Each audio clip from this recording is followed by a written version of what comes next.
para obtener los resultados, las conclusiones de la opinión de los expertos. ¿Eso ya lo vimos también?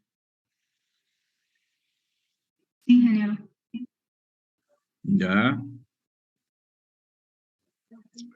Y esto es el tamaño de la muestra, con el ejemplo ese de determinar la media histórica, determinar el tamaño de la muestra, ¿no es cierto? Y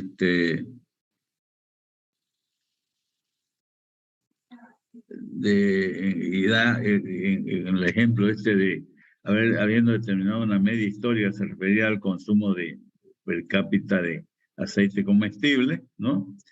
Y se determinan los valores de la desviación típica, ¿no? Sigma, los valores de la varianza, que es sigma al cuadrado, la desviación típica al cuadrado, Z, el valor de Z, que es el valor crítico de la distribución normal para un nivel de confianza determinado, ¿no? Lo obtenemos de una tabla de probabilidad. Eso ya lo vimos también, ¿no? ¿O no? Hola.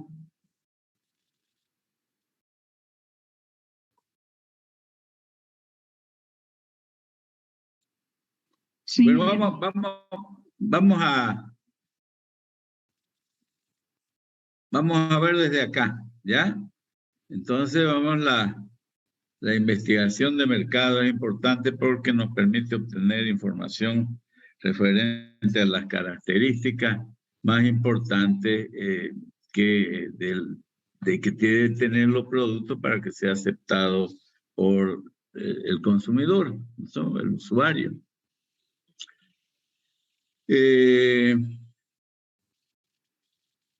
Entonces, la toma de decisiones referente al tamaño del proyecto, a su localización, a la tecnología y todo, nos la da prácticamente el estudio de mercado. Nos dice si el proyecto va o no va. Digamos, si hay demanda, el proyecto va. Si no hay demanda suficiente, entonces el proyecto no va.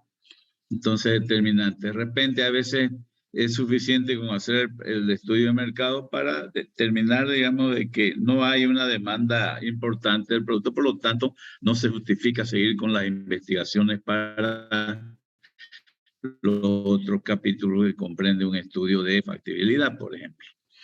Y acá vamos a ver de que se aplican diferentes tipos de muestreo, el muestreo probabilístico y el muestreo no probabilístico, ¿no? Es frecuente, digamos, cuando no hay información suficiente en cantidad y en calidad, es decir, cuando no hay información suficiente y cuando las estadísticas que disponemos o los datos que disponemos no son muy confiables, que digamos, entonces no hay más remedio que acudir a las encuestas, ¿no? Pero eso es en el caso de que no se disponga de datos históricos, digamos, ¿no? Que nos pueden dar, digamos, los documentos que existen en las instituciones especializadas, como puede ser el INE, puede ser la Cámara Agropecuaria del Oriente, puede ser la Cámara de Industria y Comercio, etcétera, etcétera. ¿No es cierto? Pero si no se dispone de la información en cantidad y en calidad suficiente que nos dé la confiabilidad satisfactoria para hacer nuestras proyecciones, entonces lo único que nos queda es acudir a las encuestas. Pero las encuestas no nos dan, nos dan información referente al momento, al tiempo en que nosotros hemos hecho o estamos haciendo la encuesta. No nos da información de años hacia atrás, ¿no es cierto? Y tampoco nos da información de años futuros, es de información de ese momento.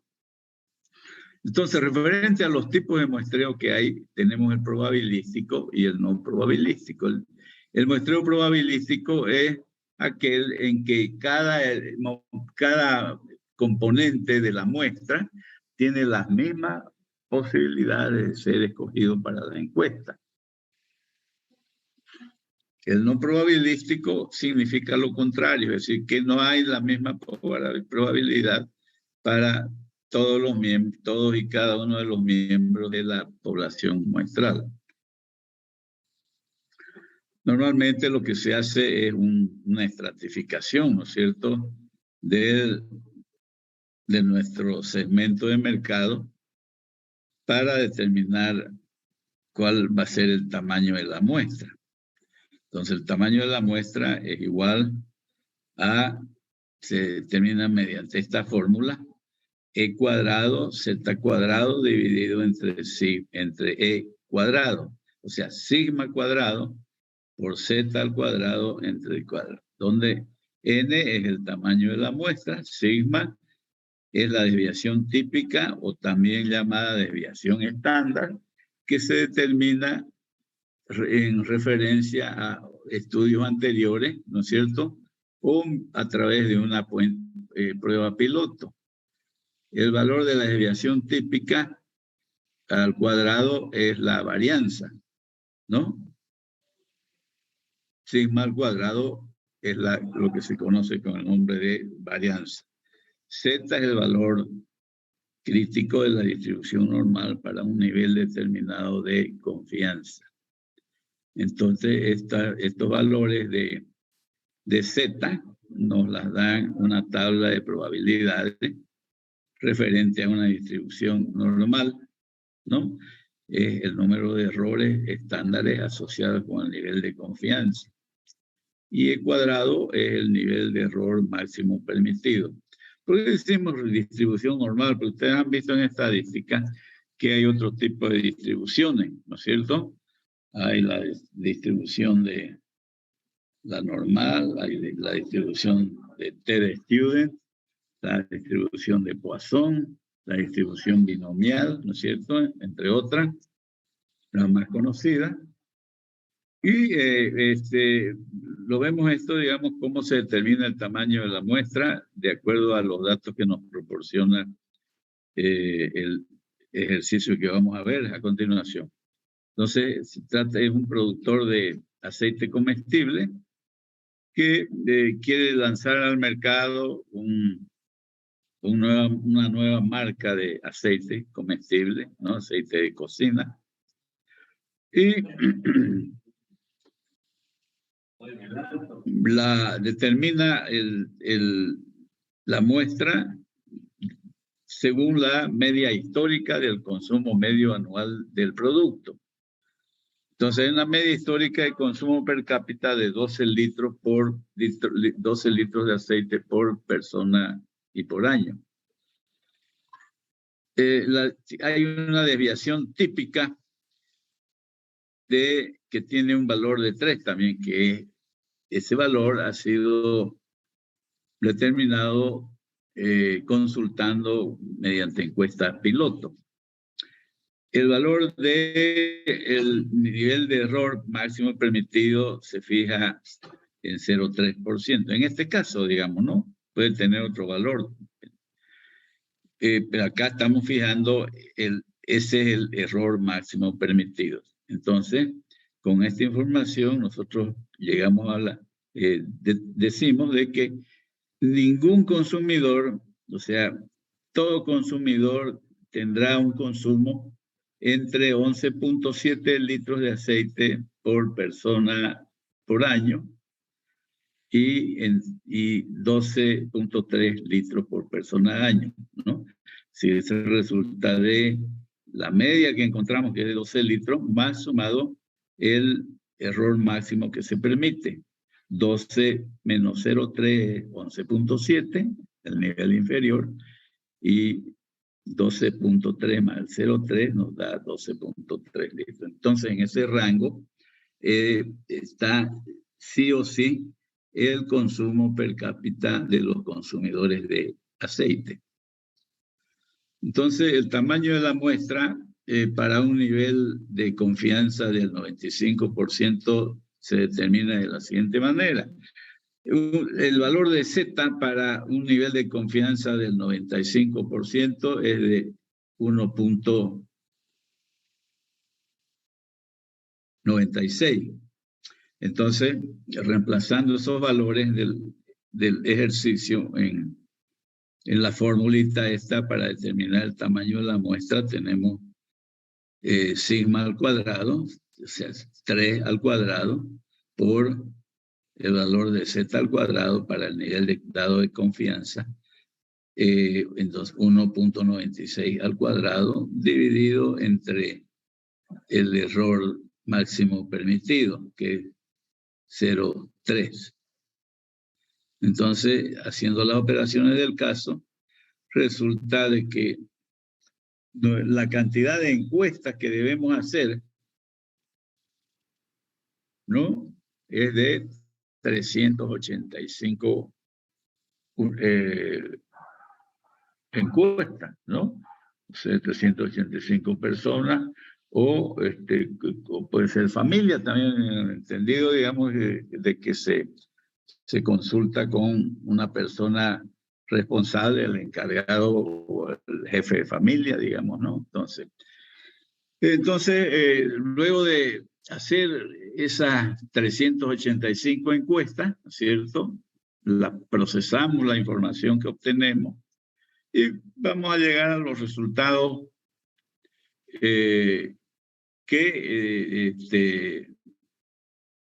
consumo, de las preferencias, el tipo de aceite que consumen los usuarios, etcétera, etcétera. Toda la información que nosotros hemos podido recabar con nuestros formularios de encuestas, ¿no? Porque hay que hacer los formularios de encuestas, ¿no? ¿Cuáles van a ser las preguntas? Normalmente pueden haber preguntas cerradas, preguntas abiertas, ¿no? Una combinación de ellas, digamos, para poder hacer cruce de información también. Y muchas veces ustedes van a ver de que no solamente se consulta con los consumidores finales o los usuarios finales del producto, sino muchas veces también en todo caso, para tener mayor información y en todo caso para cruzar información, digamos, ¿no?, de la información obtenida. Entonces acudimos a veces a los comercializadores o a los productores, a los que ofrecen el producto, a los intermediarios, a los agentes de venta, etcétera, etcétera. Entonces, procesando esa información que hemos obtenido en la encuesta, llegamos a determinar el consumo de los usuarios del producto. Por ejemplo, una información típica de resultados que se pueden obtener sería el siguiente: 40%, es un ejemplo nada más, ¿no? 40% de los encuestados usan o consumen aceite de la marca A, mientras que el 30% de los usuarios, ¿no?,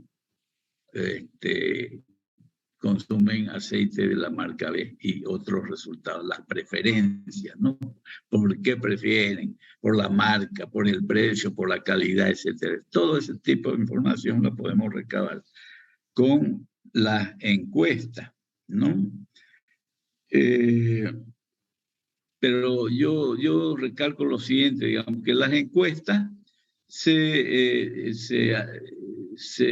realizan si, repito, no hay la suficiente información histórica, o sea, los datos hacia atrás, cómo se ha comportado la demanda del consumidor, ¿no es cierto?, del producto en años anteriores, y mientras más años dispongamos nosotros, datos de más años, digamos, mejores posibilidades de hacer una estimación, una proyección de la demanda o del consumo del producto. También hemos mencionado los métodos causales.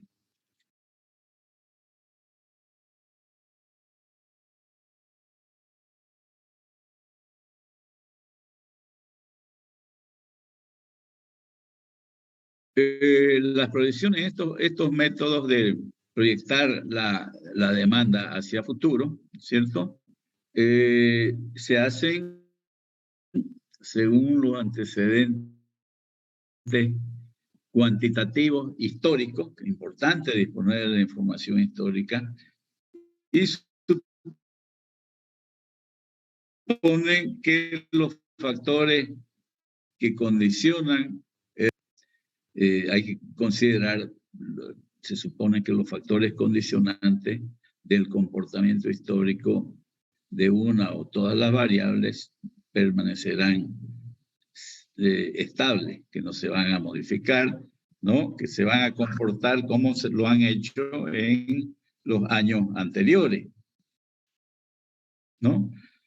Entonces, el muestreo no probabilístico es muy poco empleado en la elaboración de proyectos. Los principales tipos de muestreo no probabilístico son el muestreo por estratos, ¿no? Donde el encuestador acude a sabienda, al lugar, digamos que a sabienda sabe que, conoce que va a encontrar el usuario, ¿no? O el consumidor que le va a poder proporcionar la información que necesita, ¿no? Entonces, normalmente eso se hace mediante una estratificación de la población, ¿no es cierto? Dependiendo del objetivo que está persiguiendo el encuestador, que es lo que se quiere, qué información queremos determinar para el proyecto. Puede ser, digamos, esa segmentación puede ser según ingreso de las personas, ¿no? Puede ser el nivel de educación, la edad, el sexo, la talla, ¿no es cierto? Las condiciones sociales, en fin, el sexo, ¿no es cierto? Entonces hay muchas maneras de segmentar la población del mercado. La ventaja de este método, digamos, es que se obtiene la información de manera más directa y cuesta menos, digamos, la obtención de la información que en el caso probabilístico. Entonces, para este tipo de muestreo tenemos diferentes tipos de muestreo, ¿no? Muestreo de conveniencia de sitio, por ejemplo, es aquel, digamos, donde el encuestador acude a un sitio predeterminado donde a priori conoce que va a encontrar al usuario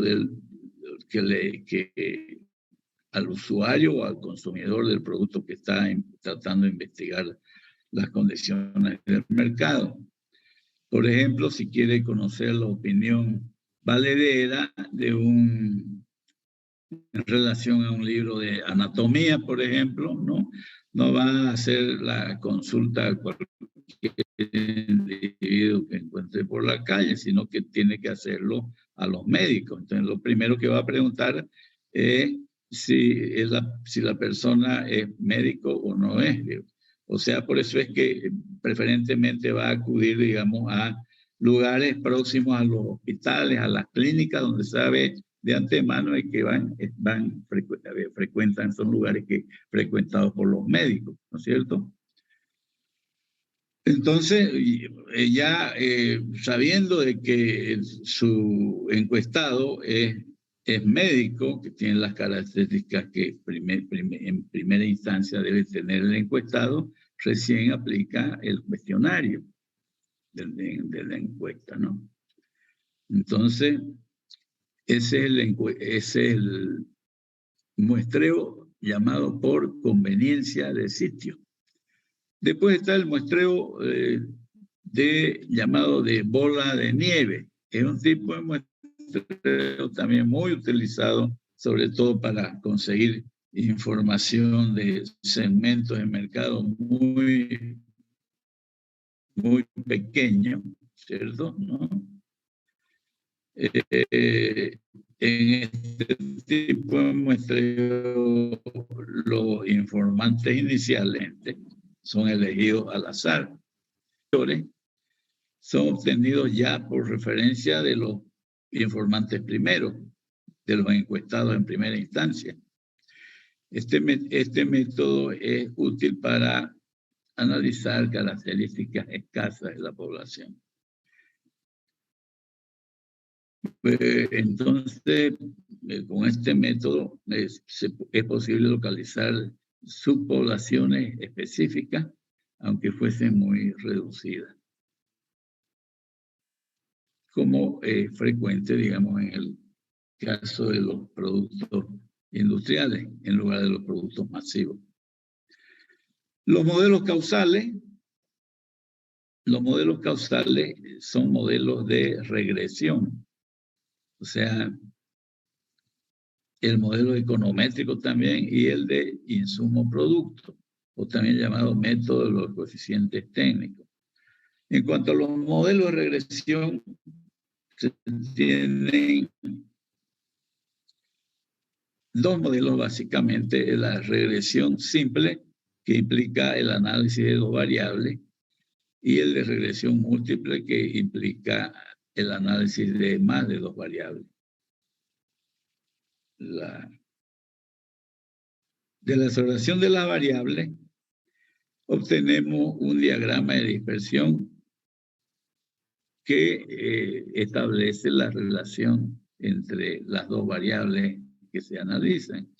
Normalmente es una variable dependiente y una variable independiente. La variable dependiente puede ser una demanda o una oferta, y la variable independiente casi siempre es el tiempo, ¿no? O sea, cómo varía la demanda en función al tiempo. Si la nube de puntos históricos corresponde a una regresión que no es lineal, ¿no? Es posible transformar estos valores para conseguir que la tendencia sea una recta línea, una línea recta. Eso lo hacemos, digamos, tomando generalmente valores logarítmicos. Entonces, hecha la línea hecha en el gráfico, habiendo graficado la tendencia, puede ser una línea recta, puede ser una curva, ¿no? Alguna función, digamos, puede ser una parábola, una hipérbola, ¿no? O una línea recta. Entonces, hay que determinar cuál es la ecuación de esa línea de tendencia, ¿no? Y tiene que ser la ecuación de la línea de tendencia que mejor se ajusta a la relación entre las variables analizadas, que normalmente es una variable, como dije, variable dependiente, que es la demanda, y la variable independiente, que suele ser el tiempo. Para ello se utiliza el método de los mínimos cuadrados.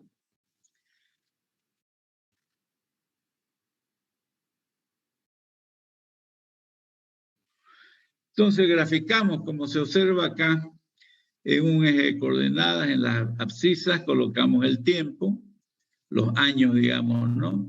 Por ejemplo, 2011, 2012, 13, hasta el 21, digamos, ¿no? Porque queremos proyectar desde el 21 hacia adelante. Y en la ordenada, en el eje Y, las cantidades demandadas. Entonces ustedes ven aquí una serie de nubes de puntos que corresponden a los datos históricos, ¿no? Datos anteriores al 2022, digamos, en nuestro caso. Y con esta línea de tendencia nosotros estamos en condiciones de proyectar hacia el futuro, ¿no? Por eso es que es importante determinar la ecuación para reemplazar, para poder, en base a la ecuación, interpolar los valores correspondientes para obtener la proyección que corresponde a los años futuros. Entonces, en geometría analítica hemos visto, ustedes han visto de que la ecuación de la recta, la línea recta, se determina de la siguiente manera: el y igual a A más BX, en la ecuación 1 acá, donde A es el punto donde, donde intercepta, el punto que intercepta la línea de ajuste al eje de al eje Y, al eje de las ordenadas, ¿no? Punto de intersección de la línea de ajuste o la línea de regresión con el eje de la Y, el eje de las ordenadas.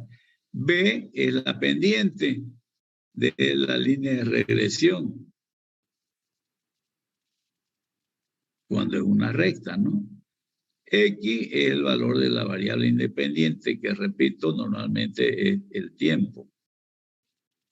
Y Y es el valor de la variable dependiente, que en este caso puede ser la demanda, puede ser la oferta, ¿no es cierto? O puede ser los precios en última instancia.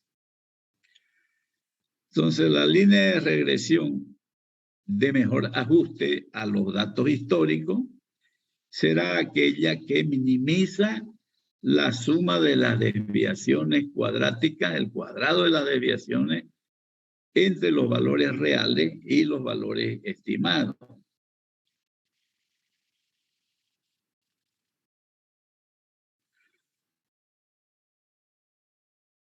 Los valores reales son los datos históricos, ¿no? Y los valores estimados son los que cayeran, o sea, los representados por la línea de ajuste.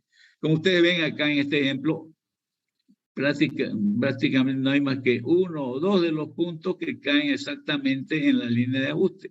Entonces hay esa nube de puntos de los datos históricos tienen una diferencia, digamos, ¿no? En relación a los valores de la línea de ajuste. Pero estos son los datos reales, estos puntitos. Entonces esa diferencia al cuadrado, el cuadrado de esa diferencia debe ser mínimo para que la línea sea la línea de regresión sea la que mejor se ajusta a los datos históricos, ¿no? Entonces, cuando nosotros minimizamos la sumatoria de errores al cuadrado, obtenemos la serie de expresiones, de fórmulas para poder determinar los valores de A y los valores de B, es decir, los valores de la línea de intersección con el eje de la ábside, de las ordenadas, y el valor de la pendiente o la inclinación de la recta de regresión. Entonces B se puede determinar con esta fórmula, ¿no? N sumatoria de XY menos sumatoria de X por sumatoria de Y. Esto todo dividido entre N por la sumatoria de X al cuadrado, de X cuadrado menos la sumatoria de X al cuadrado. Entonces, de esa manera podemos determinar el valor de B. Y el valor de A lo podemos determinar, A va a ser Y menos BX, ¿no? Y menos BX. De X y Y testadas, o sea, con su rayita arriba, vienen a representar las medias de las variables. N siempre es el número de observaciones. Alternativamente al uso de esta fórmula para determinar B, podemos utilizar esta otra. También, y así es la sumatoria de X menos X media por y menos y media, ¿no? Todo dividido entre la sumatoria de x menos x media al cuadrado. Cualquiera de estas formulitas podemos utilizar para determinar el valor del coeficiente b de la ecuación de la línea de ajuste. Entonces, como un ejemplo, veamos el siguiente. Ejemplo de utilización de esa fórmula de los mínimos cuadrados. Tenemos datos históricos desde el 97 al 2007. Bueno, esto puede ser 2021, 20, 19, 18, no hay problema, digamos, ¿no? Esto se puede. Pero en los años esos, en los años, digamos, para los cuales fueron tomados los datos históricos, la demanda fue de 10, 20, 30, así sucesivamente hasta 270 en el año 2007. Entonces se trata de hacer la proyección de la demanda en función a esos datos de demanda para esos años. Entonces nos confeccionamos un cuadro que, donde podamos determinar los valores para poder aplicar las fórmulas que hemos visto para la determinación de los coeficientes A y B, ¿no es cierto? Y reemplazarlos en la fórmula para determinar los valores de la proyección. Entonces tenemos estos datos, ¿no? Fíjense, aquí hemos utilizado 11 datos del año 97 al 2007. Son 11 datos, a efectos de que la sumatoria de X nos resulte en un valor de 0 para facilitarnos los cálculos.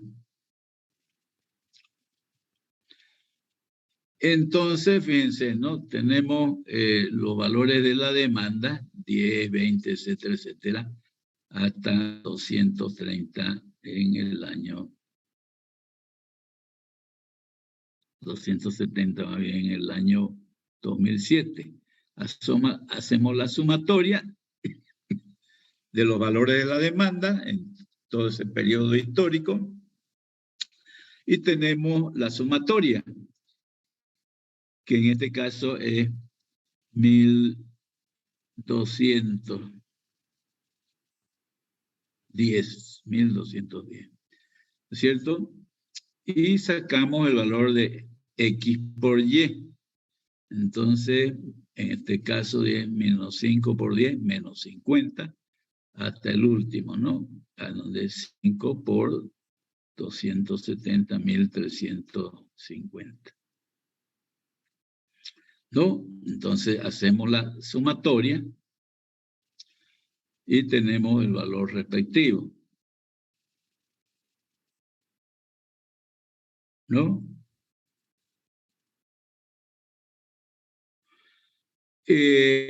Fíjense que aquí la sumatoria de X nos ha resultado 0. Eso nos facilita grandemente los cálculos. Pero eso sucede, digamos, cuando se toman datos históricos que corresponden a un periodo impar, digamos, ¿no? De 11 años, de 9 años, de 7 años, de 13 años, etc. Impar. De esa manera vamos a tener la posibilidad de que la sumatoria se nos haga 0, la sumatoria de X, de la variable independiente. Entonces hemos determinado el valor de X por Y, el de X cuadrado, ¿no? Que 25, 5 por menos 5 por menos 5 es 25, 16, 9, etcétera, etcétera.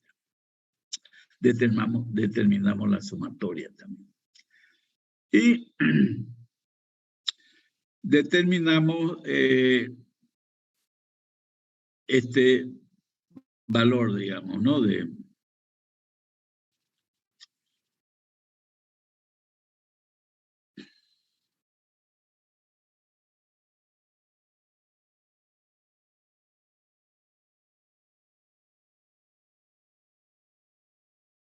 de y cuadrado, ¿no? Que necesitamos en la fórmula también. Utilizar en la fórmula. Entonces, lo que hacemos es reemplazar aquí en la fórmula, ¿no?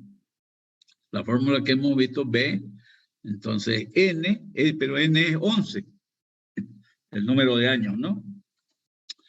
Por la sumatoria de XY, que es 2815. Ya todos los datos los sacamos de aquí del cuadro. Menos sumatoria de X, que es 0, es multiplicado por todo esto, nos da 0, ¿no? Menos 0. Entonces, es solamente utilizar los valores que hemos encontrado en este cuadro, que hemos elaborado, que hemos determinado la sumatoria, y los reemplazamos en las ecuaciones que hemos mostrado anteriormente. Entonces, de esa manera vamos a poder determinar, en este caso, digamos que el valor del coeficiente B, o sea, la pendiente de la recta tiene un valor de 25,59, mientras que el valor de A, también aplicando la fórmula para la determinación de este coeficiente, nos resulta de 110. Entonces, como la ecuación de la línea de regresión es IA más B por X, entonces en lugar de A ponemos 110, su valor que hemos determinado, y en lugar de B ponemos su valor también que hemos encontrado mediante los cálculos, aplicando la fórmula, 25,59X. Entonces, con esta ecuación de ajuste, que es la línea de regresión que mejor se ajusta a los datos históricos, hacemos la proyección de la variable, de los valores de la variable dependiente, que es la de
entre los valores reales y los valores estimados según la línea de ajuste,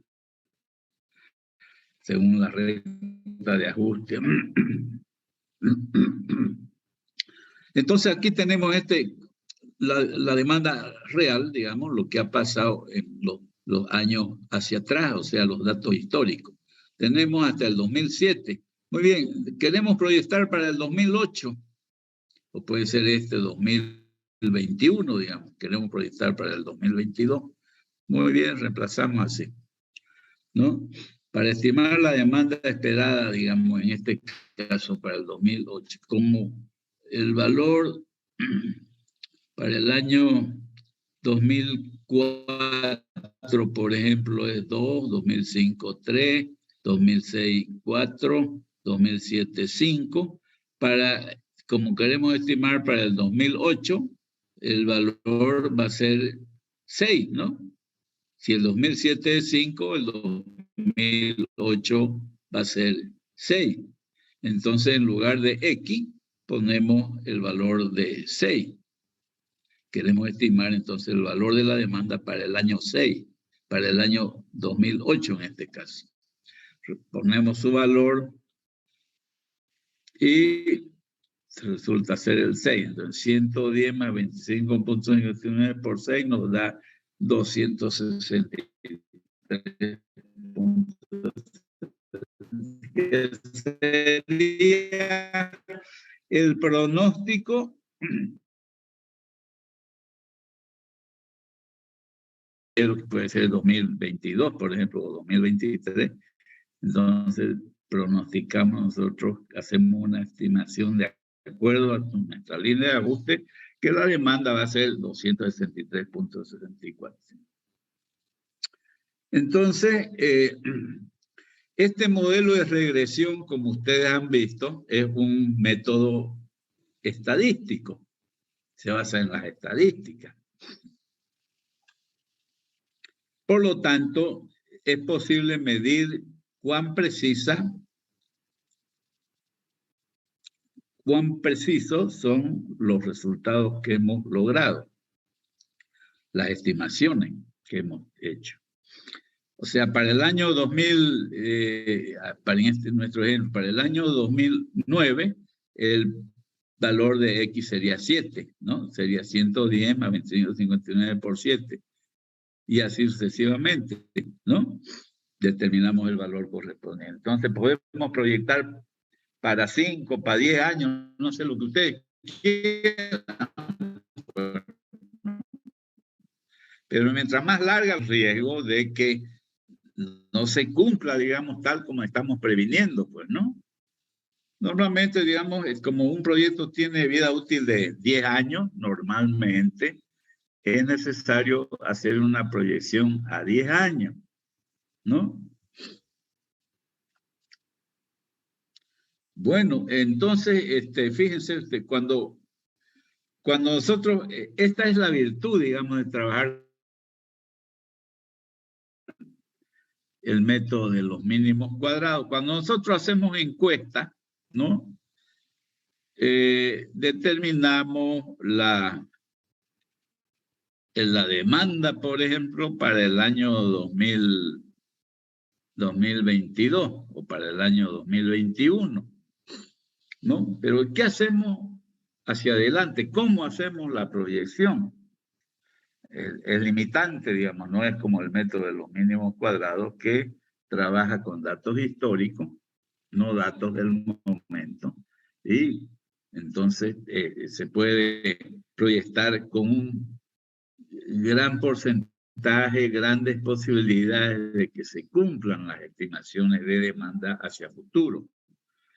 Y lo único que podemos hacer cuando hacemos encuestas es decir, hacer suposiciones, digamos, ¿no? Por ejemplo, vamos a suponer de que el consumo per cápita por habitante y por habitante del año es de tanto, digamos, ¿no?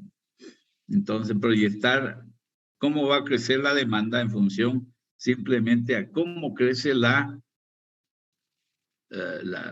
cantidad de población que va a demandar el producto. Es lo único que se puede hacer, ¿no?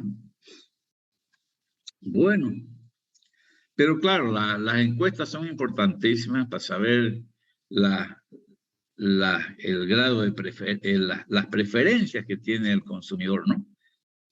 Las preferencias por un determinado producto, que puede ser en función a la calidad del producto, a la disponibilidad del producto en el momento que lo necesitan, puede ser en base también en base al embalaje, al envase, a la marca, ¿cierto? Entonces, pueden ser motivo de preferencia, digamos, ¿no? Del consumidor. Que es importante también, pues, por supuesto, ¿no? Bueno, entonces decimos que este método, al ser de naturaleza estadística, podemos nosotros hacer una estimación de la confiabilidad de las estimaciones que estamos haciendo. Podemos decir, medir la precisión de los resultados obtenidos. Entonces, para ello se utiliza lo que se conoce como el índice de correlación, que siempre se lo da por designar con la letra R minúscula, que este índice de correlación o coeficiente de correlación lo que nos mide es el grado en que de asociación lineal entre la variable independiente y la variable dependiente. Pero más que el índice de correlación R, se utiliza el R cuadrado, que se llama el valor de R al cuadrado, por supuesto, ¿no?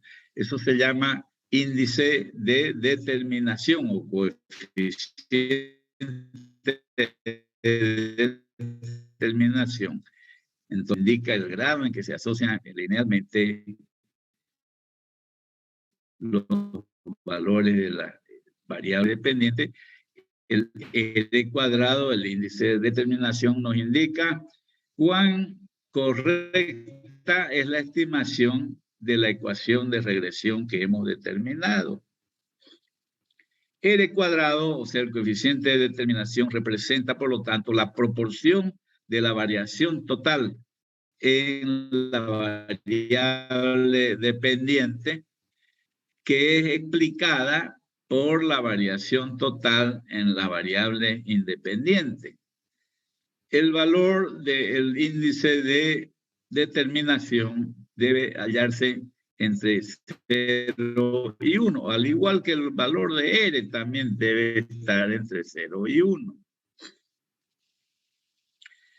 La estimación será mejor, digamos, ¿no? Mientras más el índice de correlación y el índice de determinación tengan valores más cercanos a 1 que a 0.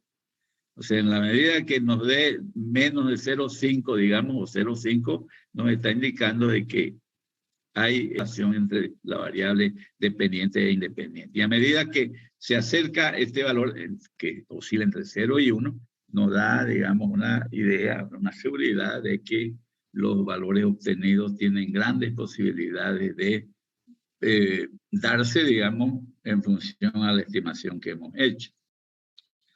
Entonces, así como hemos visto que hay fórmulas para determinar los coeficientes A y B de la línea recta de regresión, también hay fórmulas para determinar los índices de correlación y de determinación, es decir, R y R cuadrado.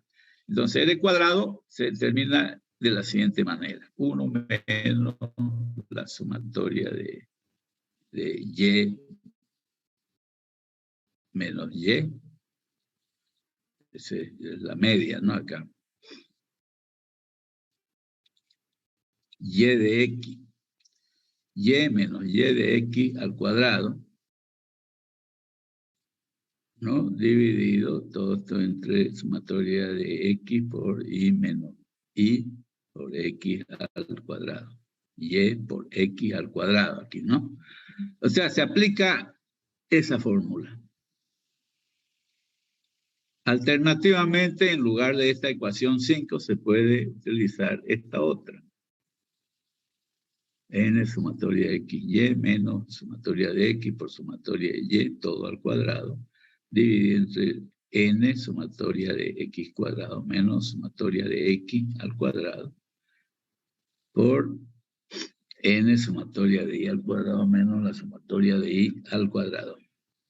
Fíjense, esto es diferente, digamos. Sumatoria de Y al cuadrado no es lo mismo que la sumatoria de Y al cuadrado. Sumatoria de Y cuadrado, ¿no? No es lo mismo que sumatoria de Y todo al cuadrado. ¿no? Aplicando al ejemplo que venimos viendo, esta ecuación se tiene. O sea, aplicando los valores obtenidos, ¿no?, del ejercicio, tenemos 11 entre 2.800. Bueno, se hace reemplazar. Pues, nada más.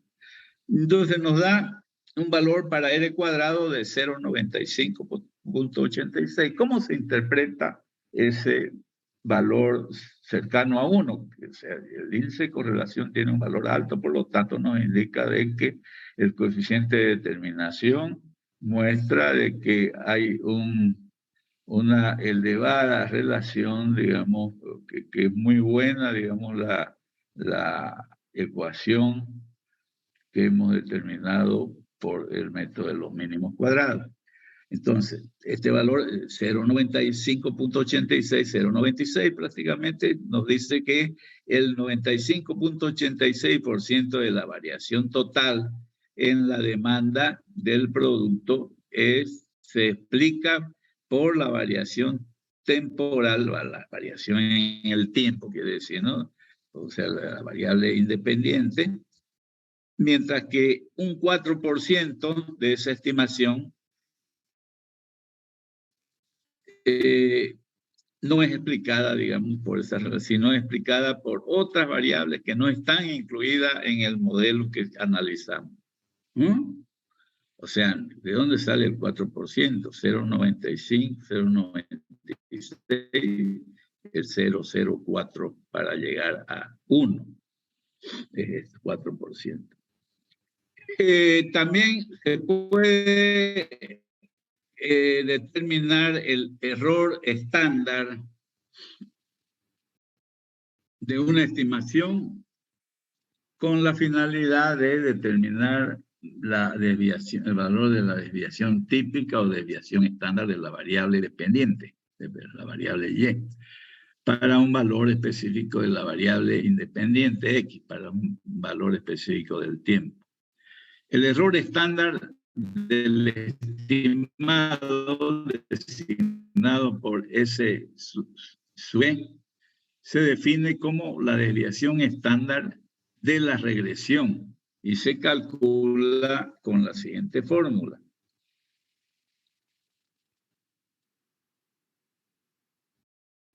El error estándar de la estimación es igual a la raíz cuadrada, ¿no es cierto?, de la sumatoria I cuadrado menos A por la sumatoria de I menos B por la sumatoria de XI dividido entre N menos 2, raíz cuadrada de todo eso. Siempre trabajando con los datos del ejercicio, ¿no?, del cuadro inicial que hemos determinado, de la sumatoria de las variables. Ya tenemos también los datos para calcular este índice, ¿no? Entonces tenemos raíz cuadrada de esto, ¿no?, que nos sale 18.6.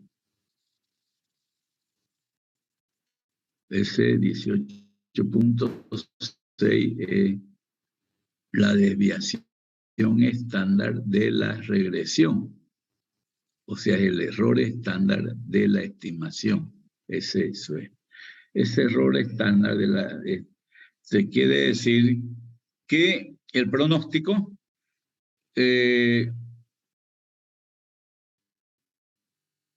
confiable, será confiable en un 95% para un intervalo de confianza que sería la demanda estimada, ¿no? 2 por 18.6, o sea, 2 por la desviación del error estándar de la estimación, ¿no? 2 por 18 puntos, que es lo que hemos determinado, ¿no? Entonces, quiere decir que con un 95%, ¿no?, la demanda sería la calculada arriba, digamos, más 2 por 18.60, y menos 2 por 1860, en ese rango, digamos, ¿no? De ese valor más 2 SSUE, el error de la estimación, ¿no? Para un 95%. Y vamos a ver de que si queremos mayor seguridad, ¿cierto? El rango será diferente. Y también si queremos para menor seguridad, también varía el valor del rango. Si queremos el 95% de confiabilidad en la predicción, entonces tenemos esos valores. Entonces, podemos decir que el error estándar permite determinar el intervalo de confianza de la estimación y el riesgo y el rango, perdón, de valores dentro del que se puede predecir la variable dependiente con diferentes grados de confiabilidad. Suponiendo que los términos del error se distribuyen como la distribución normal en torno a la línea de regresión, si nosotros nos manejamos con el 68% de probabilidades de que las observaciones queden dentro del rango de I más menos S sub E, ¿no? Como vemos acá.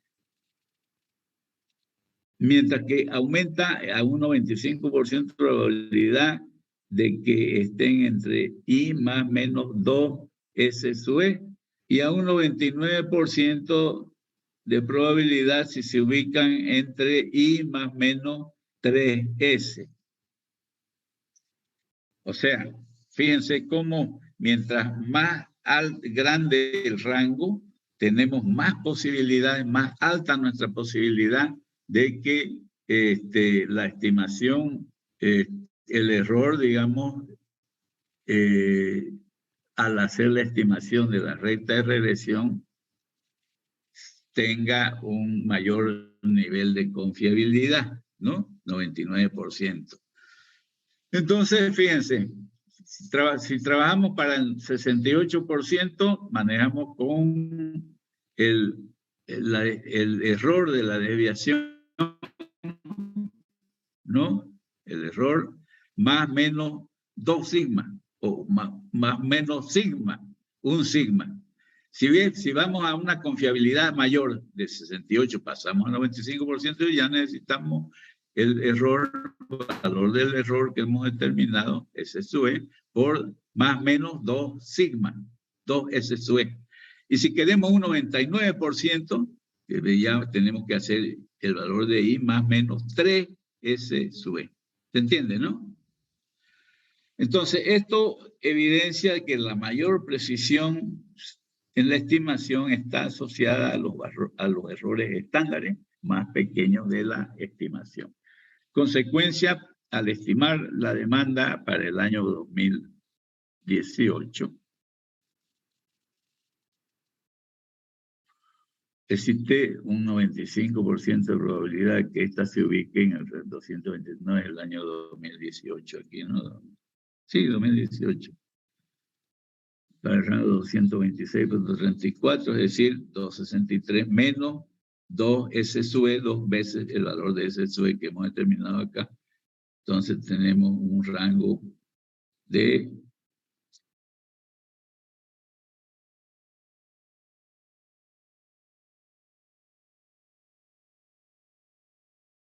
200.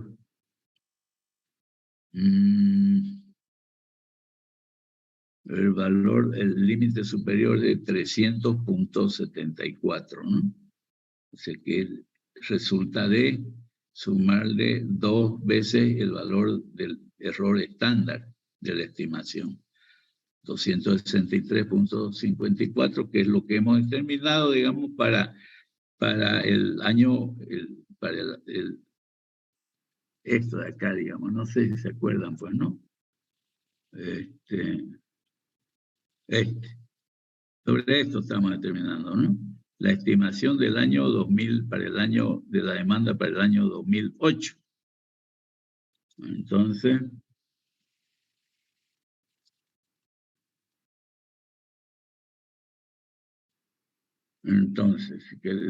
esto haría, pues, ¿no? dependiendo del nivel de confianza, digamos, si queremos un 99%, deberemos tener un mayor rango, digamos, para los valores de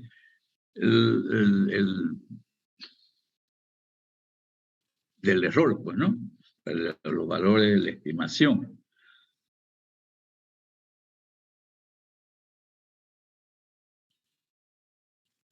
¿Se entiende o no se entiende?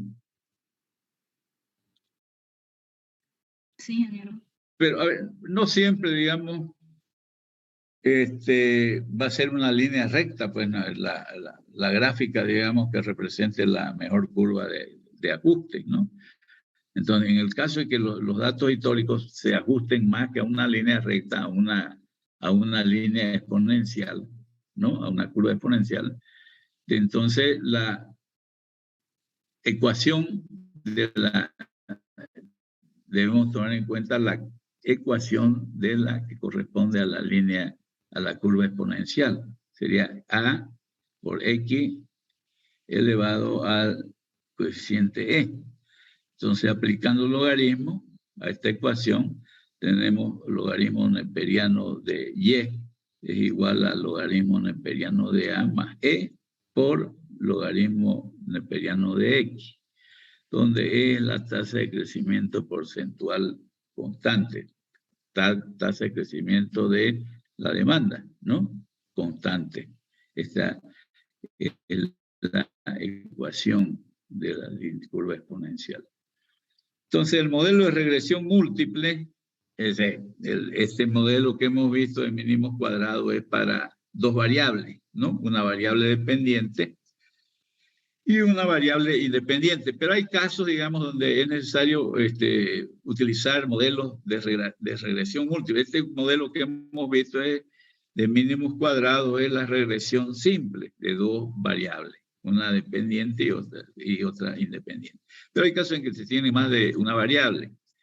Entonces, en este caso tenemos los modelos o métodos de regresión múltiple, que es el caso de cuando más variables independientes, el tiempo y puede ser, digamos, el PIB, por ejemplo, ¿no? El valor del PIB, Producto Interno Bruto, para poder calcular la variable dependiente, que sería siempre la demanda o la oferta o los precios, digamos. En este caso, la expresión de la ecuación 1 se transforma de la siguiente manera: Y igual a más, o sea, hemos aplicado logaritmo, esto para hacerlo como una línea recta, ¿no? Una ecuación recta de la línea recta. Y en lugar de A más BX, ya tendríamos A más B1X1 más B2X2 más BNXN. La solución de la ecuación ya pasa por procedimientos más complicados para poder determinar el valor de A, B, B sub 1, B sub 2 y B sub n, ¿no? El cálculo se facilita utilizando programas de computación. Entonces, cuando se nos corte otra vez el internet, ya ahí vamos a quedar, jóvenes, ¿ya? Los modelos de series de tiempo. Entonces, ¿qué son estos? Pues, ¿no? Los modelos de series de tiempo miden los valores de una variable en el tiempo a intervalos espaciados en forma uniforme.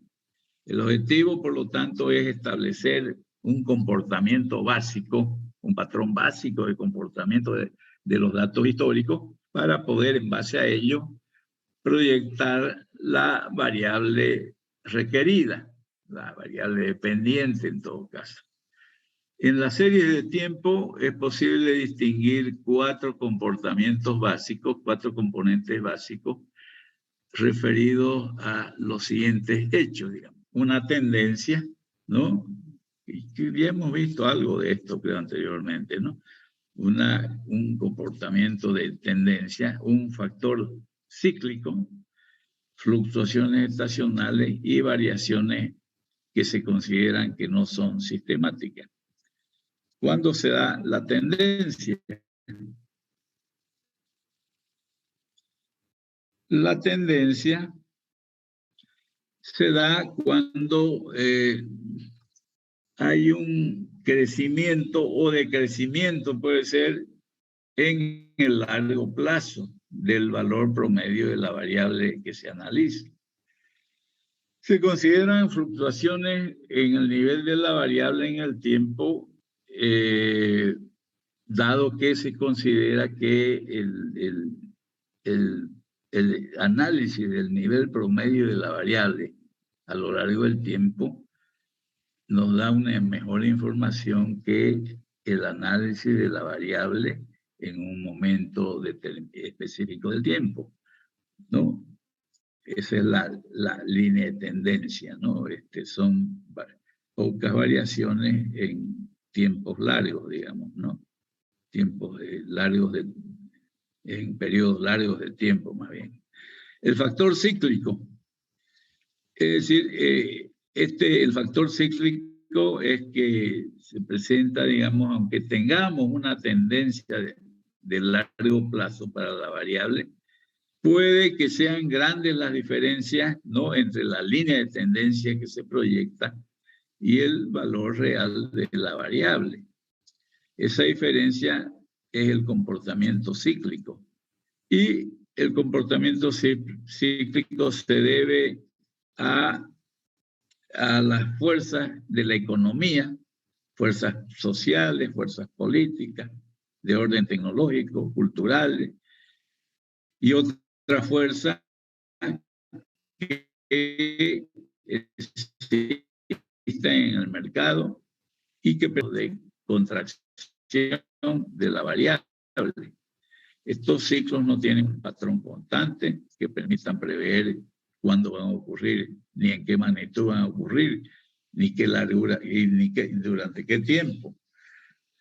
Entonces tenemos la tendencia, la línea de tendencia, el factor cíclico, las fluctuaciones estacionales, ¿no?, que se repiten en forma periódica y dependen básicamente de los factores como el clima, las costumbres, ¿no? Por ejemplo, cuando hace frío, ropa de invierno, o cuando es época navideña, los regalos navideños, ¿no es cierto? Y otros, digamos, ¿no?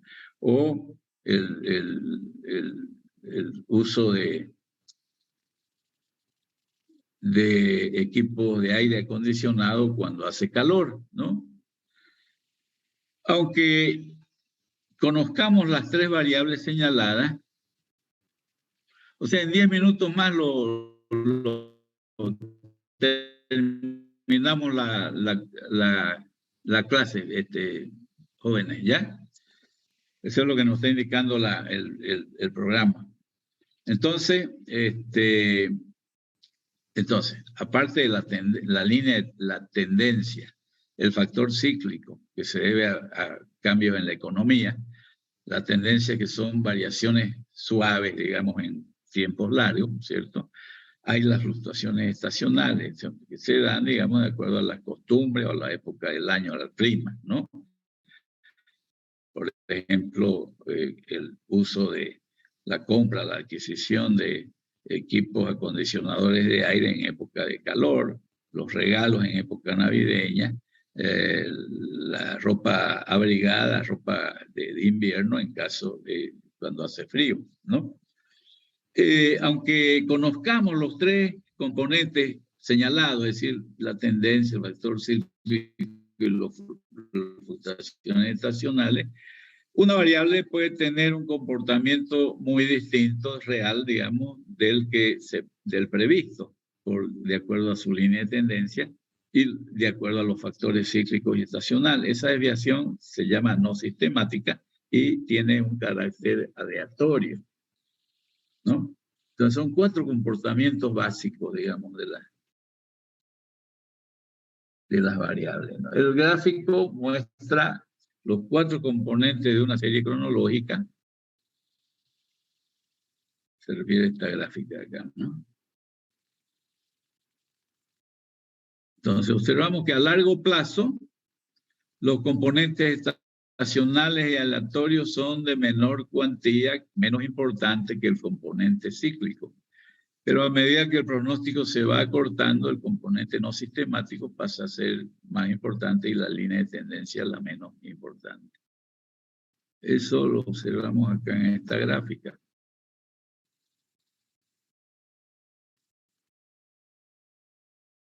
¿No? Fíjense, en las abscisas se grafica el tiempo y en las ordenadas la variable que queremos analizar, la variable dependiente, digamos, ¿no?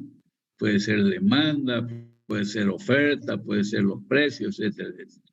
Esta es la línea de tendencia, ¿no? La tendencia, ¿no? Esta es el factor cíclico, fíjense, ¿no? Son ciclos. Ciclo de declinación y ciclo de expansión, ¿no? Este es el componente cíclico, ¿no? Este es el componente de tendencia. Pero también hay el componente no sistemático, que es y el componente estacional, ¿no?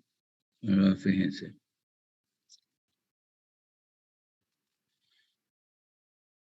Entonces, cada uno adquiere más o menos importancia dependiendo del espacio de tiempo, ¿no? Entonces, los métodos para estimar el comportamiento de una variable lo que hacen es aislar en términos generales el efecto tendencia. Estos métodos son el método de los promedios móviles, ¿no? El de afinamiento exponencial y el de ajuste lineal por mínimos cuadrados. ¿No? Para una serie cronológica que tenga un efecto estacional fuerte, ¿no? Fuertes variaciones estacionales, se utiliza el método de los promedios móviles. Promedio móvil simple de un número determinado de periodos, que normalmente corresponde a los 4 últimos trimestres. Así el promedio móvil, P sub M, se obtiene de la siguiente ecuación. Promedio móvil igual a la sumatoria de T sub I entre N, donde T sub I es el valor de la variable en cada periodo considerado, que normalmente son trimestres, 4 trimestres al año, ¿no? Y N es el número de periodos observados. Entonces, fíjense, este método de los promedios móviles es muy poco empleado, digamos, para hacer proyecciones, porque se va perdiendo la información, la última información, la más antigua, se va descartando y reemplazando por una nueva. Por lo tanto, digamos, no ofrece un mayor análisis, digamos, para hacer las proyecciones. Pero se aplica este método cuando la serie histórica tiene fuertes variaciones, ¿no?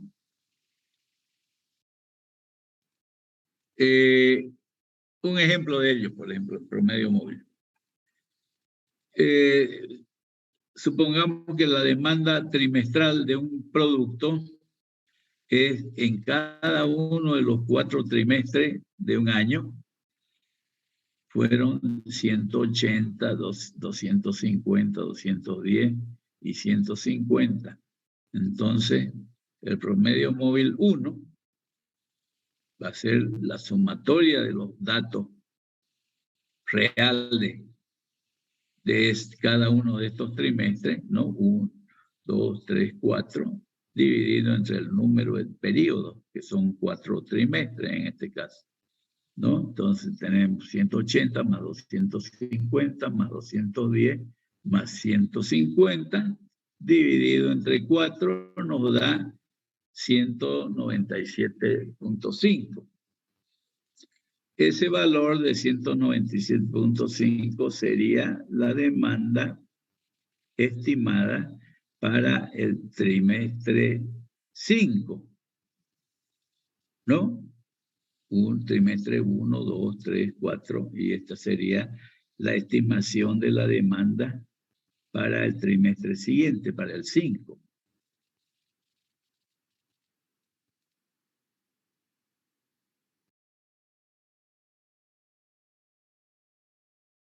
En el caso de que nosotros conozcamos el valor real de la demanda en el quinto periodo, en el quinto trimestre, ¿no?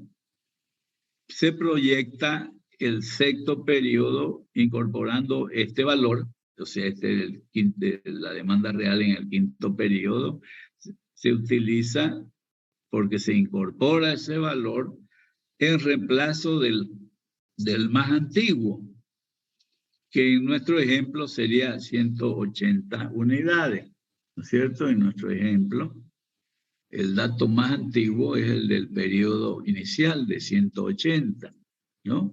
Entonces lo reemplazamos por el valor real del quinto periodo, porque esta es una estimación, ¿no?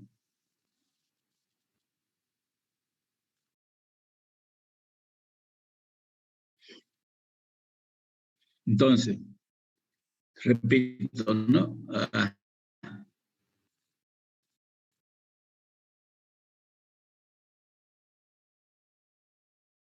Bueno, jóvenes, vamos a quedar ahí nomás. Lamentablemente,